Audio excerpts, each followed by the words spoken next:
What is going on, guys? Mango's here bringing you a Cuirass of the Falling Star build. Now, I'm not going to mince words here and say that Eternal Warrior is the new meta, as Cuirass of the Falling Star outputs so much damage. Now, going over the build, it's going to briefly be on screen, but I'm going to go over some of the key points of it. We're going to be utilizing Dynamo and some Siphon mods. We're going to be utilizing the Ashes to Assets as using our grenade grants as super energy. We're going to be using Cuirass of the Falling Star along with emergency... I think it's called emergency reinforcement for those sticky situations. We're going to be utilizing stacks on stacks. That's going to give us more armor charges. And we're going to be utilizing our Reaper mods as we use our class ability that will generate orbs of power. Now, Cold Heart Trace Rifle. The Cold Heart Trace Rifle is going to be utilizing Cold Fusion along with its Longest Winter. So, dealing more damage the longer that the gun stays on target. With that Longest Winter perk, it will generate those ionic traces whether it kills the target or not. You can use any type of pulse or arc weapon that you want, but let's go over the build. Spark of Recharge. While critically wounded, your grenades recharge quicker. Spark of Shock. Your arc grenades jolt targets. Now we're going to be utilizing our grenades here as our discipline's only about 30%. The ionic traces and picking up the orbs of power will mitigate that. Now, utilizing the storm grenade in this build, I really didn't like that too much. I would have rather used a pulse, because we're going to go into Spark of Magnitude. Your lingering arc grenades, pulse grenades, storm grenades, lightning grenades have an extended duration.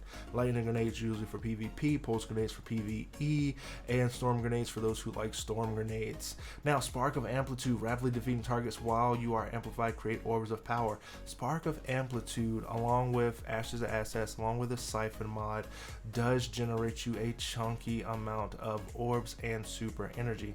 So with a 80 intellect that I have on my current character, I get my super back in about 4 minutes. So, Knockout. Critically wounded a target or breaking their shields increases your melee range and damage defeating targets while amplified starts health regeneration.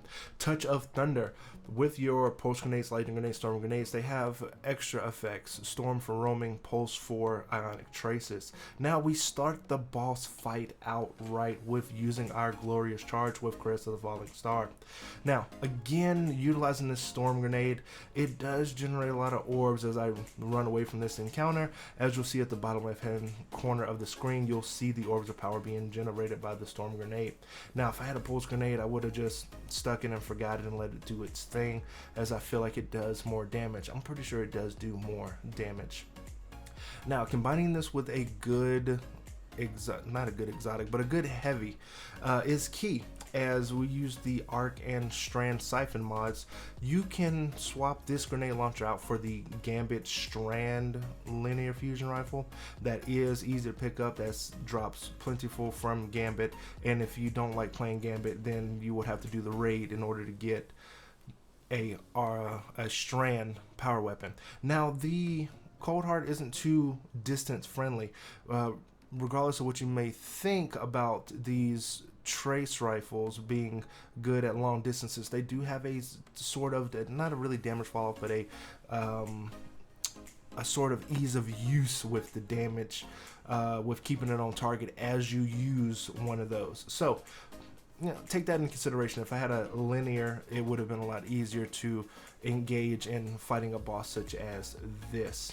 Now, I'm not too bad with a grenade launcher, but as you can see, it is a bit of a struggle bus on getting the distance right on landing my shots on a boss. Now, we're just using this to build up most of our super energy. As you know, that you gain super energy back by dealing damage and by other means, orbs of power and such like that. So with the boss's health getting relatively low, we're going to be utilizing our super to finish it off. Now, if you guys did enjoy this quick build video, if you want to see one of my other build videos for the Warlock using the Vespa Radius, click on the video to the right or left. And if you want to see if the battle pass is free to play or pay to win, go ahead and click one of the other videos to the right or left of the screen here. And I'd like to thank you guys for watching, and I'll see you in the next one.